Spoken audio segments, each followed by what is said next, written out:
Welcome to Education Today. I'm Andy Contrell. And I'm John Lambert. From Katanning Senior High School in the Armstrong School District. Tonight, we're going to look at an extraordinary event that took place at West Hills Primary School. It was the safety fair held May 14th, 2010. Students in second grade toured various safety stations that were set up. They learned about how to stay safe this summer and all year long. We're going to see highlights from the safety fair. But first, we're going to talk to two guests who helped organize this safety fair.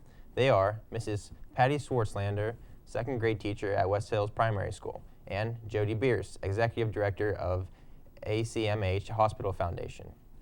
Welcome to Education Today. Thanks for being here with us. Thank you for having us. Yes, thank you for asking us. Let's start by asking, how did the idea for this event originate?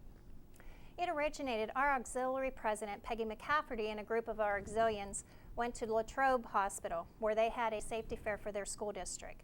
And they brought the idea back because it was such a great success here. So then we met with West Hills Primary School and decided that we would try it for the second graders first. Well, what were the program's goals? The goals are to teach the kids some safety things, but not only the typical safety items that parents teach their kids, but some things that they might not hear all the time. What happens if, you get lost at a amusement park, something like that, something that's not ordinary. What was planned for this event? There were 7 stations set up so that each of the students could rotate for 20 minutes through each station. Some of the stations were bicycle safety with the police chief from Katanning talking about bicycle safety. The ambulance crew were there to show procedures and equipment using the ambulance. Rocky the raccoon, the representative from the hospital, showed washing hands correctly. There was fun in the sun. The water safety with local lifeguards were there, talking about being safe near the water and using sunscreen. The librarians from the Katanning and Worthington Library presented a little skit and encouraged their summer reading program. The fire safety members of the Armstrong County Firemen's Association had their fire educational trailer there to show what would happen if you were inside of a burning house. There was Take a Hike, knowledge of outdoor safety, and also Mr. Ringer presented his rescue dog and how he rescued people using his dog. And there was vacation safety from the state police on providing information on what to do if a stranger approached you. So it was a wonderful experience for the students. It was great. The students really enjoyed it. Who were some of the people who made it possible? Well, it started out by the ACMH Hospital and ACMH Foundation, along with the Armstrong School District, the Hospital Auxiliary, and also Safe Kids. What do you hope for in the future with regard to this event? We hope to expand it into more of the Armstrong School District. It's been a great partnership. We appreciate all the help and efforts we've had from the school district. Well, thank you for that introduction. Now let's take a look at all the lessons and students learned that day at the West Hills Primary School Safety Fair.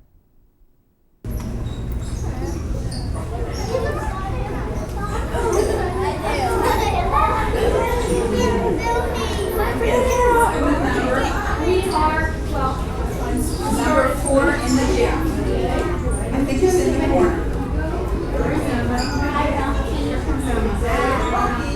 Emma, go over there by Rocky. We'll take a picture and send you a grandma.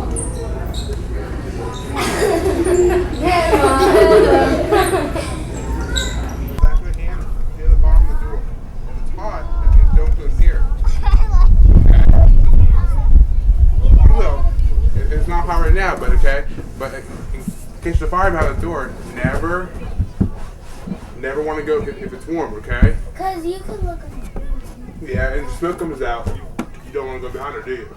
Maybe you see something going on, it'll kill you. Yeah, it can hurt you. It won't kill you, but it can hurt you. Yes. Oh, yeah? What if you smoke it, somebody just forgot to turn off the safety and turn off the heat when they're boiling? You can do that too, yes. And you can go down the ladder if it like open the window and go down the ladder. Yep. Alright, we're going to head out there. Hold on, Judy. One at a time. One at a time. Turn around and go look that way.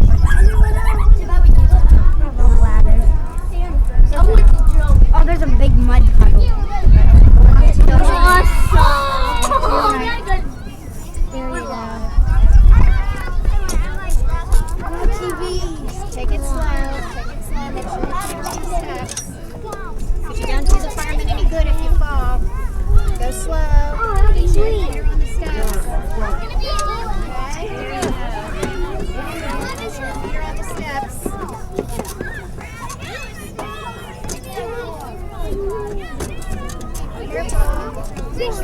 on your steps before you go down to the next one.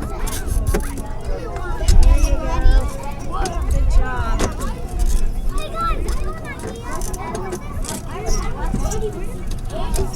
Good job. Hey, sweetie. Careful, take your time.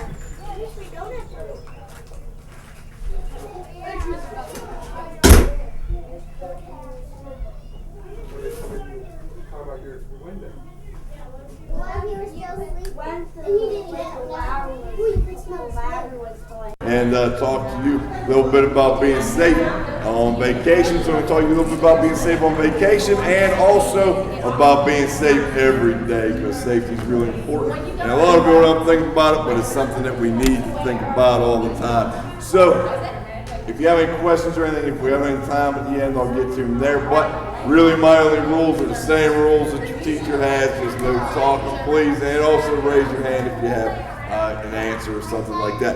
Who wants to see the tools on my belt before we get started? Good, everybody, all right, everybody wants to see the tools on my belt. Who knows what this is? Pepper spray. All right, remember, if you have something to say, put up your hand. Pepper spray, very good, very good.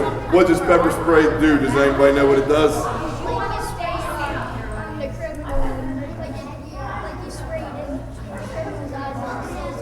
Very good, all right, very good.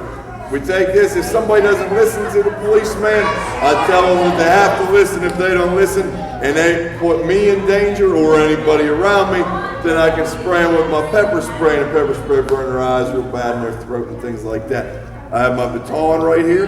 My baton, if somebody doesn't listen and I need to use it on somebody, that's my baton right there. And the baton's nice and hard, and we can use that if somebody doesn't listen. So it's very important to listen to the policeman all the time. So those are some of the tools. Everybody knows what this tool is right here. Everybody always likes the handcuffs. All right, handcuffs. Who goes in these? Good guys or bad guys? Bad guys. Yeah, bad guys do go in these, and so do bad ladies. And sometimes good people that make a mistake and make a bad decision, they can go in these too. Kind of like in your classroom, if your teacher has to raise her voice at someone for talking, or she has to put them in a corner, or she has to send them to the principal, that doesn't mean necessarily that that person is bad. Maybe they are a bad kid, but maybe they're a kid that made a bad choice, so they have to be punished. The same thing. So it's very important. These rules that your teacher teaches you, they're important to follow throughout your life. Same thing with your parents. If they have certain rules, they're trying to teach you right from wrong, so that you never have to go in these. You look like a nice bunch. You look like a smart bunch. I'm sure you're not going to have to end up in these, because I can guarantee you, just from knowing you here for a few minutes, you guys are going to be good people. What about this tool right here? What is that tool in a brown shirt? Right there. Yeah. What is it? Gun. Very good. All right, that's my gun. Should I take my gun out and show you? No, exactly. I should not take it out, because if there's an accident, someone can get hurt really bad, or someone can even get killed. Now in here is what's called bullets right there. Those are bullets. These bullets, there's 10 of them that go in my gun right there. So what if I took the bullets out of my gun? Would it be safe to touch my gun now? No, it wouldn't, because there's 10 in here and there's still one more in there. So always remember, when you're at home, remember Trooper Keston doesn't touch his gun, even though he knows how to use it and he's safe. But because he's safe, he doesn't touch it unless he absolutely has to, even when he took these out. So if you see someone take bullets out of a gun at home, it's still not safe to touch ever, ever, ever. Got it? All right, good, good, good. Okay, that's my tools. Another safety tool I have, everybody in here has the same safety tool, and it's right there in my head. It's called my brain, because that's what allows me to make good decisions, to be safe. You guys are learning from your teachers and your parents how to be safe.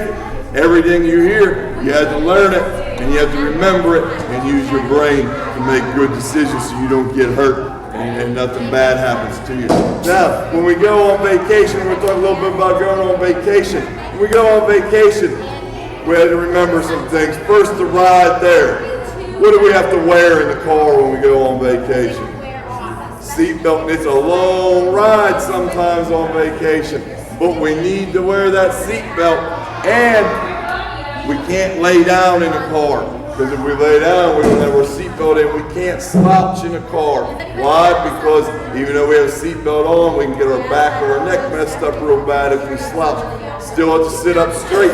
Sometimes it's rough on those long 10-hour rides or whatever, but we have to remember, use our mind, what is safe. Sit up straight with that seatbelt on. If mom or dad or brother or sister or grandma or grandpapa or whoever else decides they want to take their seatbelt off on the ride, you have to remind them when they take their seatbelt off, you are unsafe. It's something that most people don't think about. A seatbelt holds us into our seat to keep us in the safe part of the car that in a crash is still intact and we have room to sit. It holds us in that seat. But also by holding us in that seat, what can you go through if you don't have your seatbelt on in a crash? Windshield. But most people don't make it to the windshield because there's usually someone in front of them. So if someone doesn't have their seatbelt on, they fly towards the windshield but hit that person really hard, and their head hits that person's head. And sometimes in crashes, people go backwards.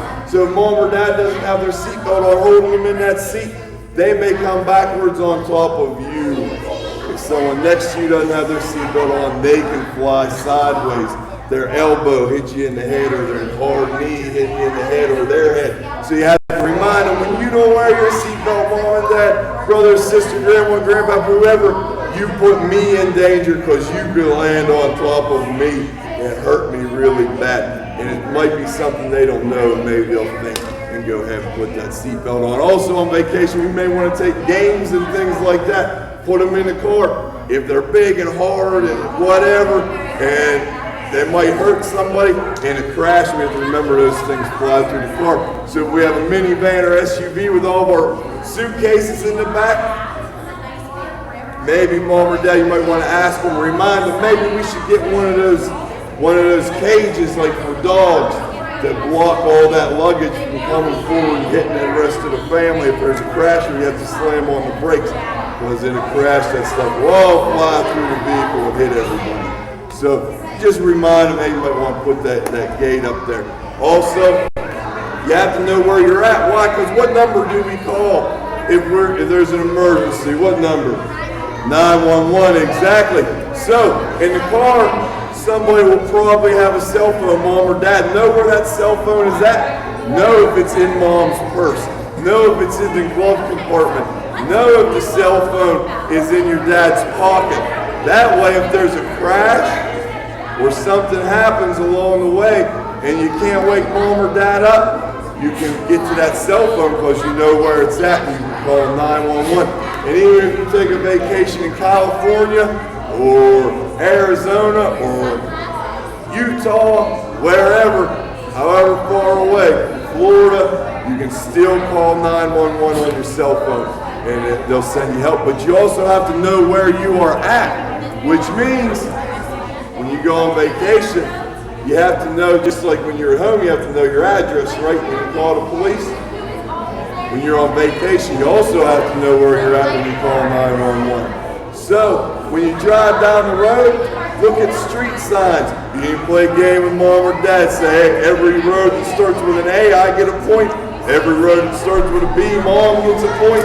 And you drive down the road, you count the points as you read the street signs. That's why if there's an emergency, you can call 911 and you'll remember what the last street was that you passed.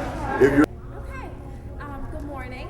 My name is Leslie, and I'm from the Belmont Complex, from the swimming pool. That's where I work in the summer. I'm one of the lifeguards. I'm actually the head lifeguard. So I help out all the guards that are out in the chairs. If you've ever been there? Yes. Or maybe you've been ice skating at the Belmont in the winter? Yeah, maybe some of you. Okay, well, I'm here to talk about water safety. And when you go swimming, whether you're at a pool or at the beach or at a lake or a pond, it's important to always swim with a buddy. Why would it be important to swim with a buddy? Something might attack you. Any ideas? You could drown. You might need some help. And if you're swimming with a buddy and you need help, it wouldn't be a good idea to climb onto your buddy, but rather you need to call to get somebody else's attention to help you out, because if you climb on top of your buddy, you both might be in trouble. When you're at a pool, do you think you should run or walk on the deck? Walk. Why would we want to walk instead of run? It might be wet, and I guarantee the deck is probably wet, and you could slip and fall, and skin your knees, you could run into somebody, hit your head, cut your head open. Exactly. When we dive, where should we dive into the water? Off the diving board? In the deep part. You want to make sure that water is at least twice your height. You want to dive into water that's 8 feet or 9 feet or deeper. At the Belmont, you can only dive in the diving well because that's the deepest part, and where there's actually a lifeguard watching just for people diving. Did you have something to say?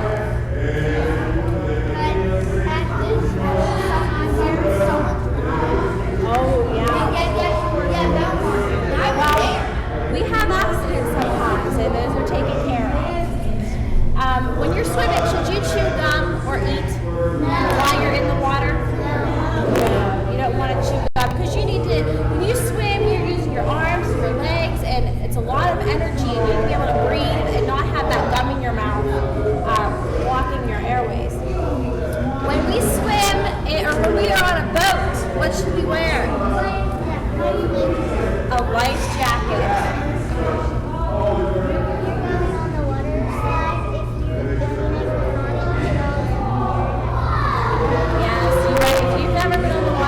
You might want to have a parent at the bottom to catch you. You can't wear a floaty on the water slide, because to go on the water slide, you should be a strong swimmer, because the water coming out is pretty strong. So if you're not sure, you want to have someone there to make sure that you're okay. When you jump into the pool, you want to make sure it's deep enough, but what else should you watch out for in front of you? You don't want to jump on anybody, because you could hurt yourself and those people in front of you. Yes.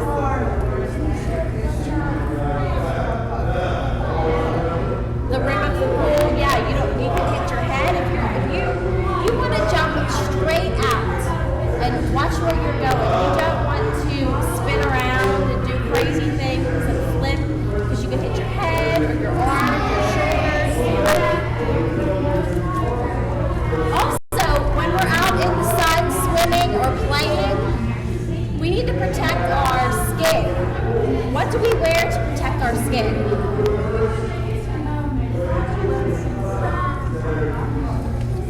Sunscreen. Have you heard of the letters SPF? Yes? SPF is what's on that bottle of sunscreen.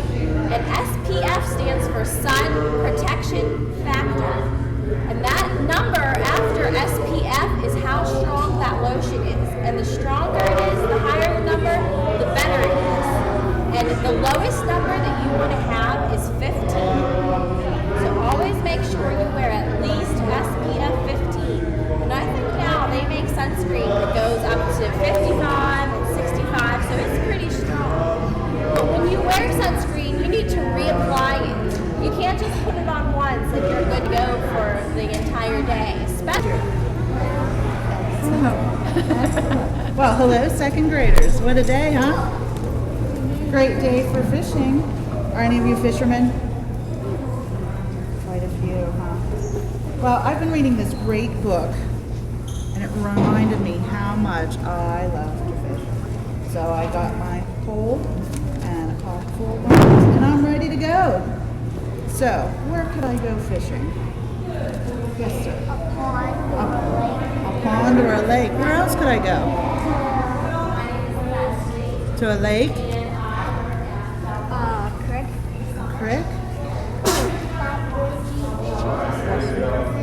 The bridge in Katanning that goes over the river. Yeah.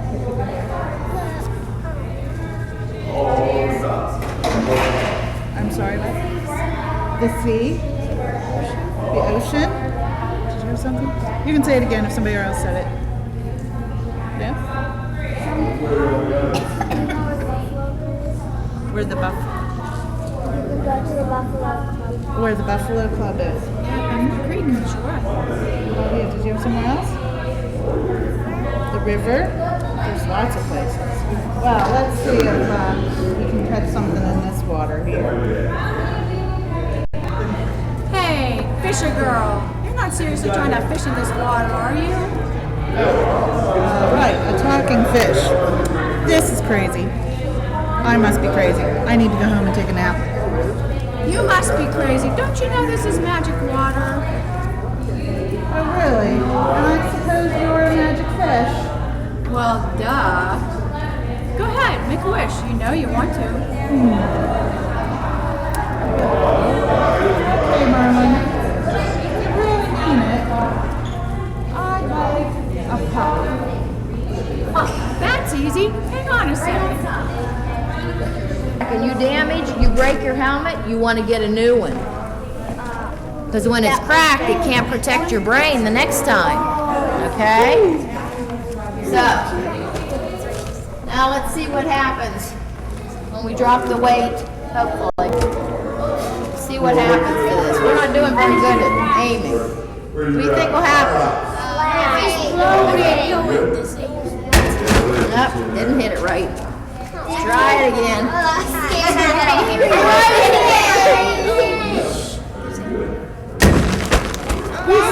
don't have very good aim today. These are really tough coconuts too. Yeah, they are. Oh! I think I got some coconut. All right. You got a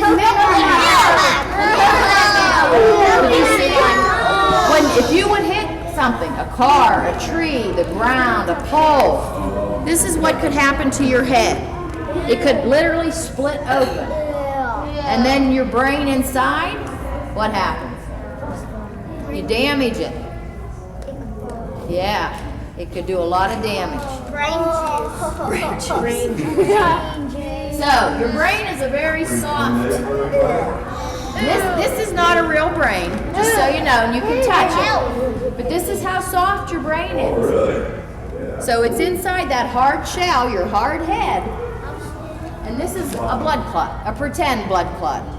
But if you hit your head, blood can collect in your brain and can cause damage.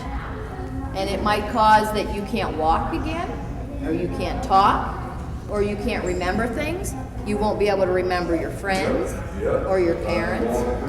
So you want to protect this brain all the time. So that's why you want to wear your helmet every time you get on your bike, or on your roller skates, or on a skateboard, or on a four-wheeler, anything like that. Because it only takes a few minutes, a second, to damage your brain, and you can't make it better. So feel how soft this is. Feel how soft? That's It won't hurt. It's not real. Don't push too hard. You don't want to tear it. How's everybody today? All right, every day's a good day. No matter what happens, we find something good in it. My name is See, that's why you want to protect your brain. Basically, I'm a policeman. State police. So, I basically have the same rules that your teacher has to. That means no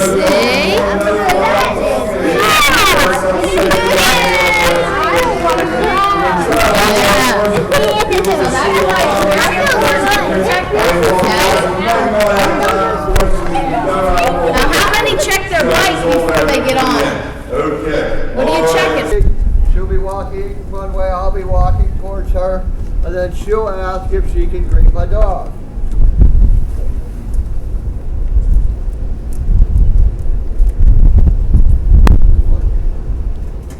Can I greet your dog? Oh yes, you may. You know, she sticks her palm of her hand out, and then pets the dog on the side. Okay. thank you. Very nicely done. That's the proper way to greet a dog. You don't want to reach up and just pet any dog. You always want to ask first, so this way then you know if the dog is going to be good to you or not. Chrissy, come here. Come on.